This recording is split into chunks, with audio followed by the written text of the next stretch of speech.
3AN-196 Luty's drones took off near an undetected spot in eastern Ukraine at 600 hours and flew silently into the frigid morning atmosphere, a full 800 kilometers and 1,400 kilometers northwest in the very middle of Grozny. A glass tower, 28 stories, was still just rising. Security badges were being swiped. Coffee machines were whimpering into existence. Nobody indoors had the slightest idea that before mid-afternoon, Ukrainian weapons would be damaging those same windows. The sky of the conquered lands came to life 3 minutes later.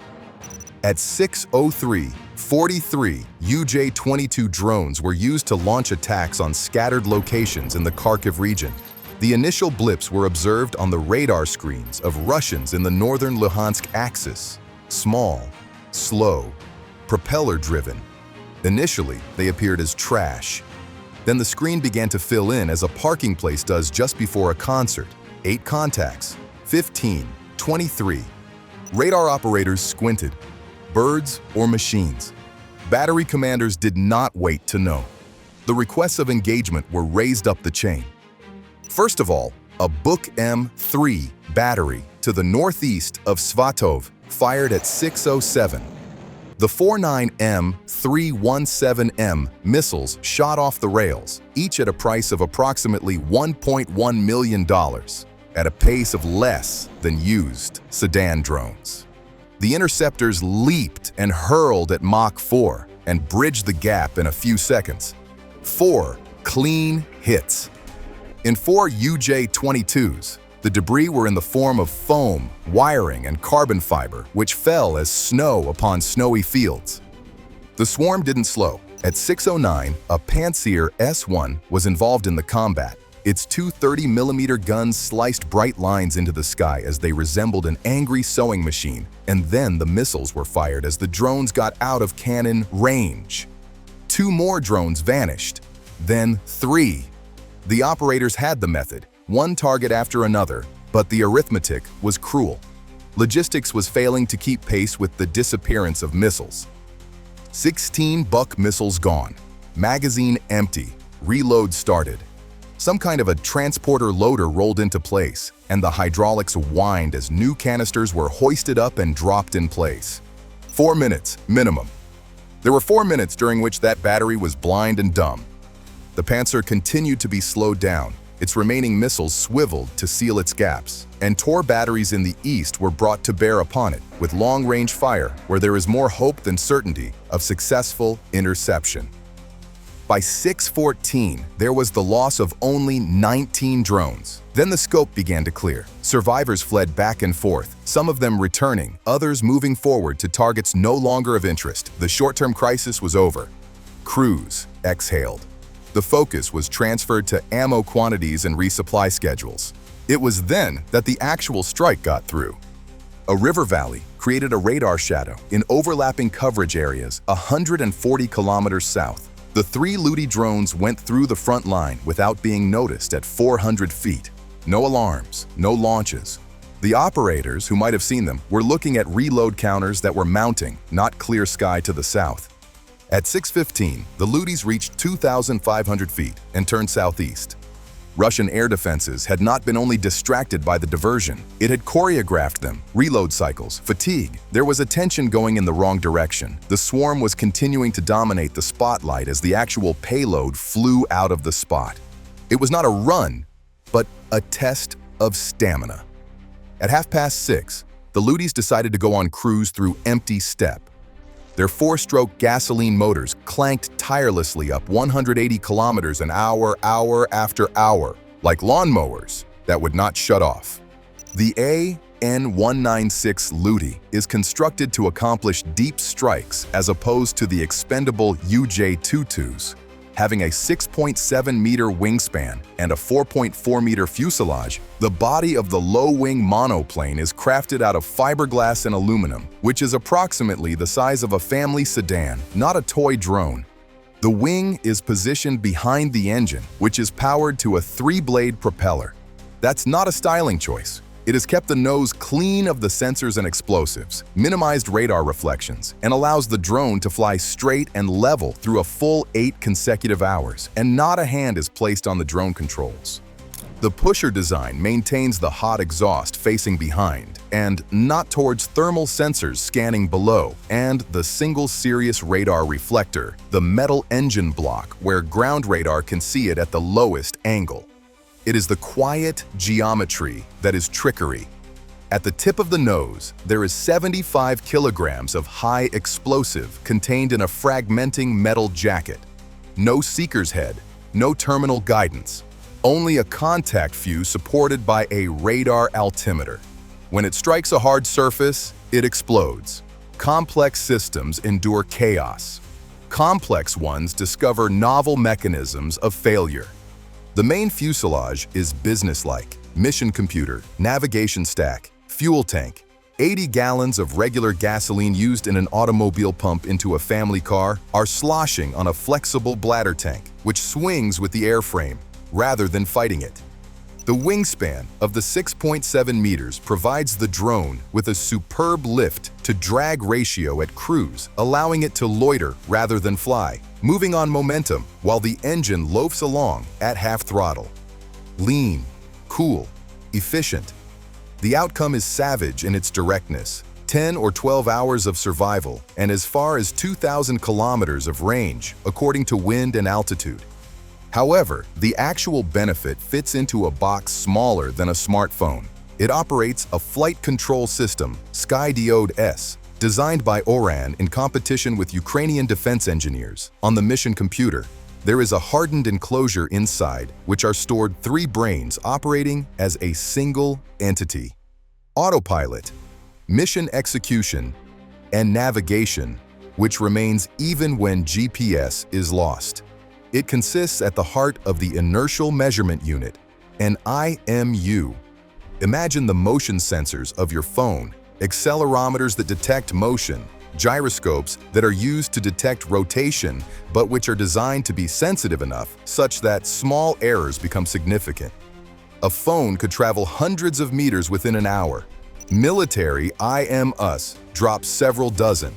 Not perfect, just good enough. The calculation is known as the dead reckoning, the form of math which sailors employed well before the satellites. You know where you started. You measure how you move. You figure out where you have to be. The catch is an error. Each small fault is heaped upon the previous. Already after 8 hours, the degree of uncertainty might reach kilometers. In the case of a single building strike, that is the difference between success and poor choice of neighborhoods. The solution lies in the downward-facing camera that captures the terrain to a maximum of 15 frames per second. What the processor can observe, road intersections, river bends, field patterns, is compared against satellite imagery that has been loaded prior to launch. Each successful match puts the error hither and thither, as though it were a wavering compass needle, into position. Back in Dnipro, operators could see 3 icons moving slowly on an electronic map. No live video. It would be like flares to the Russian signals intelligence, as the drones would be lit up due to continuous transmission. Rather, each Ludi spoke one crammed burst of data after every 15 minutes. Coordinates, altitude, heading, engine temperature, fuel remaining, system health, a third of a second on air, and there was no more. There was no joystick, no mid-course correction. The drones flew autonomously using a launch to impact. In case of a breakdown between check-ins, the operators would learn 15 minutes later, or Russian state TV, demonstrating the damage. At 6:45, Ludi 1 reported a 340-meter north deviation. The system had already been rectified and cut off 2 degrees south of the heading. The operators recorded it and proceeded. The system was acting in the way it was supposed to act. Ahead lay the hard part. 400 kilometers of steppe desert. No landmarks, no intersections, no rivers, and just grass to the horizon, rolling to the horizon, rolling. The emptiness that had concealed the drones to surface-to-air missiles also deprived their navigation of visual points. Russia does not missiles on deserted land. It sends fighters. Ludi 2 flew into Kalmykia 2,300 feet at 0930. At the bottom of it was an area of Scotland dimensions with fewer inhabitants than a big metropolis. This is a corridor that Ukrainian planners were familiar with. There are only 50 to 60 air defense regiments in Russia. Moscow is wrapped in steel. Crimea bristles with radars. The remaining is left to the front line. Kalmykia has nothing to defend. At 3,000 feet, a drone may receive 1 hour of lazy radar scanning, which is all that will clear him as a bird. But birds do not provoke fighter battles. Two Su-35s took off 300 kilometers west at Privolzhsky Air Base at 6:45, only a little less than 40 minutes after the initial swarm on the diversion parted Russian screens. The drones had also used up the missile battery, but they had also proclaimed that something even larger was in progress. Fighter Command, as usual, gave the reply. Sweep the corridors. Determine what lurks behind the sound. This is precisely the task that the Su-35 is designed to do. It has a radar that can detect a target with a size of 3 square meters, hundreds of kilometers away, and even small objects in the most ideal circumstances. The Ludies, with their composite skins, were in the gray world between great birds and ultralights. The identifications required angle, altitude, and chance.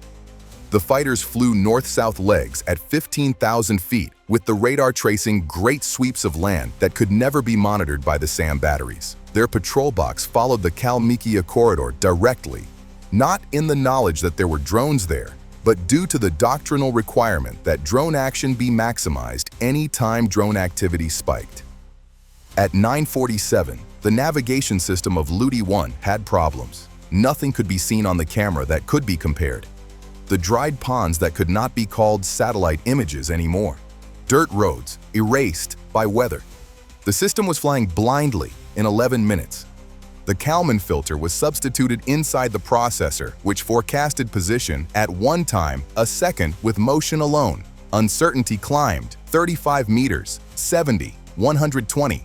The system was aware that the confidence was demeaning and was waiting to get hold of something substantial. It was a highway interchange that fell into view at 9:52. Confidence in the match, 94%. It was a collapse of uncertainty of 140 to 12 meters. The drone changed its course by 1.3 degrees and continued.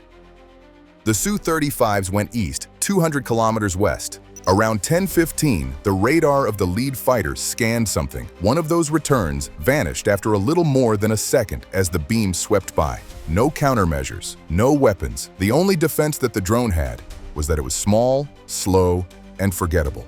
The display was examined by the flight lead 60 kilometers behind. 2 weak contacts. Slow. Flighting where birds did not want to fly. Probably nothing.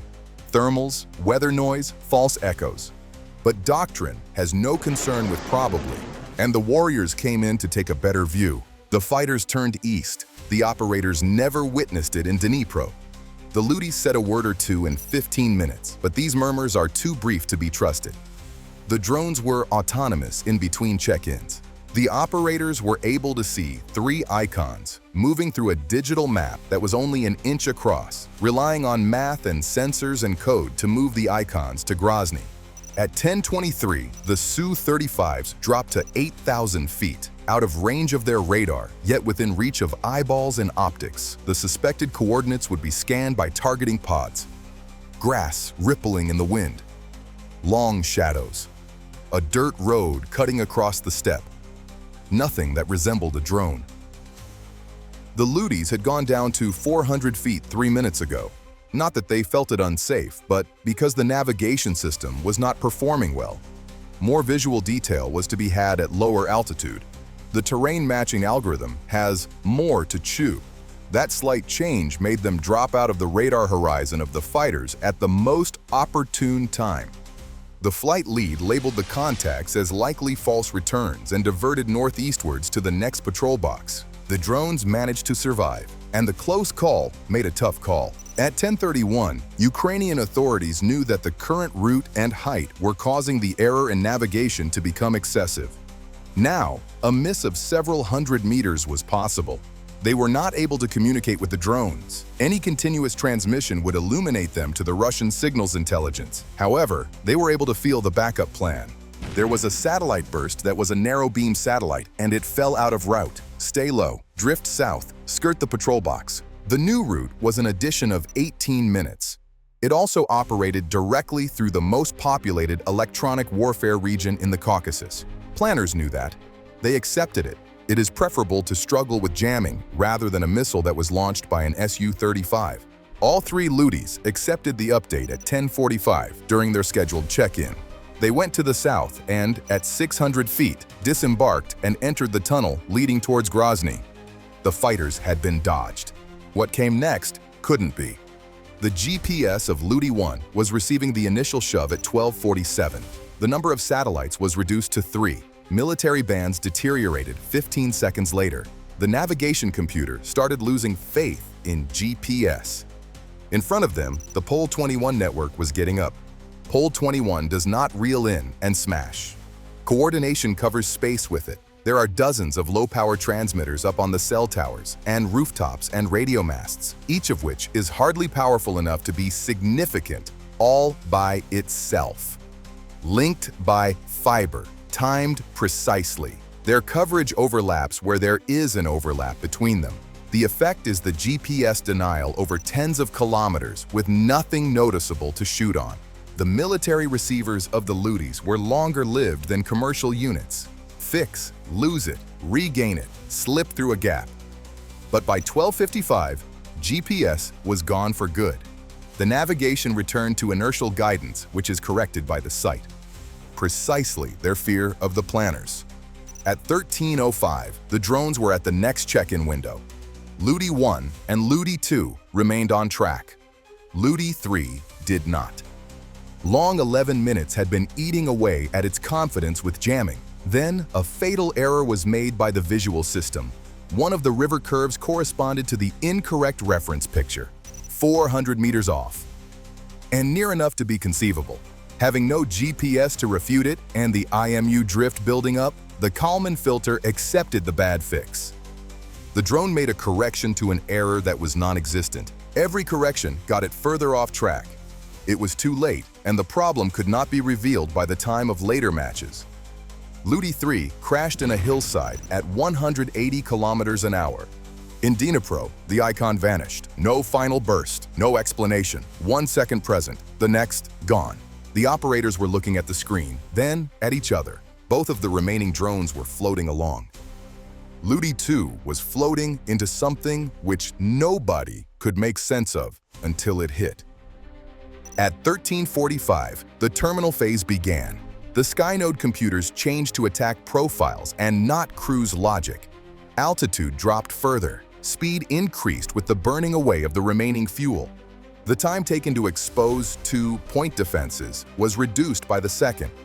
Then below, it was a city that had been demolished in 1995, demolished in 1999, and reconstructed as testimony to the strength of Kadyrov. At 13:47, Ludi 1 struck the eastern tower of the Grozny City Business Center at the 28th floor. The 75-kilo warhead exploded on impact, with 5 floors ripped open. Glass and concrete poured over Kadyrov Avenue.